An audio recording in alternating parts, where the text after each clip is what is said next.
Hi friends, welcome back to Manasa recipes. Today tasty recipe వచ్చేసి టమాటా పచ్చి రొయ్యల కూరని ఒకసారి ఇలా ట్రై చేసి చూడండి. ఇది రైస్, చపాతీ ఇంకా బిర్యానీ రైస్లోకి అయితే అద్భుతంగా ఉంటుంది. మరి మీకు కూడా ఇది ఇలా పర్ఫెక్ట్గా రావాలంటే వీడియోని స్కిప్ చేయకుండా చివరి వరకు చూసేయండి. మరి ఇప్పుడు లేట్ చేయకుండా చాలా టేస్టీగా యమ్మీగా ఈ టమాటా పచ్చి రొయ్యల కర్రీని ఎలా ప్రిపేర్ చేయాలో చూసేద్దాం పదండి. వీటిని చేసుకోవడానికి ముందుగా నేను ఇక్కడ ఒక కేజీ రొయ్యల్ని తీసుకుంటే ఒక 700 గ్రామ్స్ వరకు కూడా ఈ రొయ్యలు వచ్చాయి. ఇప్పుడు వీటిని క్లీన్ చేయించిన రొయ్యల్ని కూడా మళ్ళీ క్లీన్ చేసుకోవాలి. ఈ రొయ్యలకి ఇలా వెనుక భాగంలో ఇలా బ్లాక్ పార్ట్ని తీసేసుకొని మనం కర్రీ చేసుకోవాలి. వీటిని తీయడానికి టైం ఎక్కువగా పడుతుంది. చూడండి, ముందు భాగంలో కట్ చేసినా కూడా ఇలా లాగితే మధ్యలోకి కట్ అయిపోతుంది. అందుకనే ఇంకో ఈజీ మెథడ్ని చూపిస్తాను. చూడండి, ఇలా మనం నైఫ్తో మొత్తం కాటు పెట్టి తీయడం టైం పడుతుంది కాబట్టి ఇంకా మీకు ఈజీగా వీటిని ఎలా రిమూవ్ చేయాలో చూపిస్తాను. చూడండి, ఇలా వెనుక భాగంలో అంటే తోక భాగంలో కొంచెం కట్ చేసి ఇలా లాగామంటే ఎక్కడ కూడా తెగిపోకుండా దానిలో ఉన్న బ్లాక్ పార్ట్ మొత్తం ఇలా ఈజీగా వచ్చేస్తుంది. ఈ ట్రిక్తో ట్రై చేసి చూడండి. వీటిని తీసేసుకోవడం చాలా ఈజీగా అవుతుంది. ఫాలో అయ్యి చేశారంటే చాలా తక్కువ టైంలోనే మనం వీటిని తీసేసుకోవచ్చు. ఇలా అన్నింటిని కూడా తీసేసుకున్న తర్వాత సాల్ట్ వాటర్లో ఒక 2-3 టైమ్స్ బాగా వాష్ చేసుకొని ఇలా ఒక జాలి గిన్నెలో వేసుకుంటే రొయ్యల్లో ఉన్న ఎక్సెస్ వాటర్ అంతా కూడా డ్రైన్ అయిపోతుంది. చూడండి, ఇప్పుడు ఇలా ఒక 10-15 మినిట్స్ పాటు జాలి గిన్నెలో వేసుకున్న తర్వాత నెక్స్ట్ ఇలా ఒక బౌల్లోకి వేసుకొని దీనిలోకి కొంచెం పసుపు అలాగే కొంచెం సాల్ట్, మీకు టేస్ట్కి సరిపడా కారంని యాడ్ చేసుకోండి. నేను ఇక్కడ ఒక టేబుల్ స్పూన్తో 2 టేబుల్ స్పూన్స్ చిల్లీ పౌడర్ని యాడ్ చేసుకున్నాను. ఇలా రొయ్యల కూరలో కానీ చేపల కూరలో కానీ ఉప్పు కారం నిండుగా వేసుకుంటేనే మనకు నీచు వాసన రాకుండా ఉంటుంది. చూసారు కదా, ఇలా ఉప్పు కారం పసుపు వేసుకొని ఈ ఫ్రాన్స్కి బాగా పట్టించిన తర్వాత దీనిలోకి మసాలాని ప్రిపేర్ చేసుకుందాం.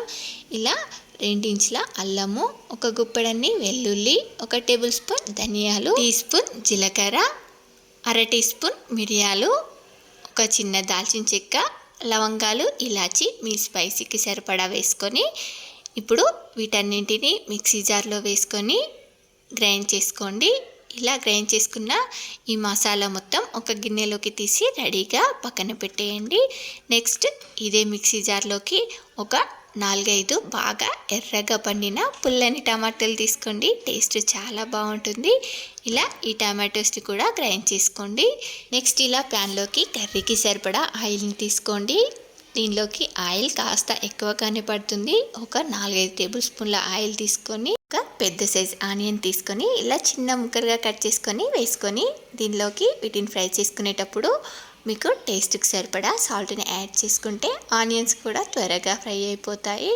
ఇలా ఆనియన్స్ని ఫ్రై చేసుకున్న తర్వాత ఇప్పుడు దీనిలోకి మనం గ్రైండ్ చేసి పెట్టుకున్న మసాలా మొత్తం వేసేసుకొని దీన్నంతా కూడా ఈ మసాలా పచ్చివాసన పోయేంత వరకు ఇలా 1 నిమిషం పాటు ఫ్రై చేసుకున్న తర్వాత ఇప్పుడు దీనిలోకి కొంచెం పసుపు కూడా వేసేసుకొని మనం ఇందాక గ్రైండ్ చేసి పెట్టుకున్న టమాటో పేస్ట్ని దీనిలో వేసేసుకొని టమాటోలోని పచ్చివాసన పోయేంత వరకు వాటర్ మొత్తం ఎగిరిపోయేంత వరకు ఇలా ఆయిల్లో బాగా ఫ్రై చేసుకోవాలి.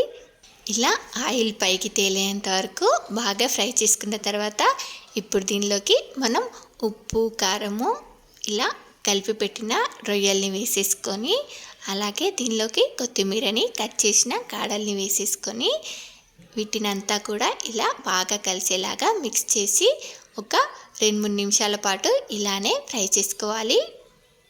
ఇలా కారం వాసన పోయేంత వరకు 2-3 నిమిషాలు ఫ్రై చేసుకున్న తర్వాత ఇప్పుడు దీనిపై మూత పెట్టి ఆయిల్ పైకి తేలేంత వరకు ఇలా బాగా ఉడికించుకున్న తర్వాత ఇప్పుడు దీనిలోకి ఒక 2-3 పచ్చిమిర్చిని ఇలా చిన్న ముక్కలుగా కట్ చేసుకొని వేసేసుకోవాలి.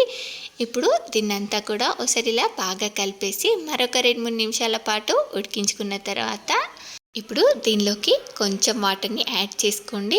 నేను ఇక్కడ ఒక గ్లాస్ వాటర్ని యాడ్ చేసుకున్నాను. మరి ఎక్కువగా కాకుండా 1 గ్లాస్ వాటర్ని యాడ్ చేసుకొని మూత పెట్టి దీనిలో నుండి ఇలా ఆయిల్ పైకి తేలేంత వరకు చూడండి ఇలా ఉడికించుకుంటే సరిపోతుంది. చూసారు కదా మనకు ఈ కర్రీ ఎంత బ్యూటిఫుల్గా ఎంత బాగా రెడీ అయిందో కదా.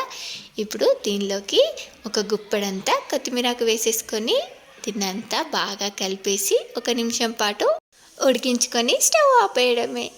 మనకు చాలా టేస్టీగా యమ్మీగా టమాటా పచ్చి రొయ్యల కర్రీ రెడీ అయిపోయింది.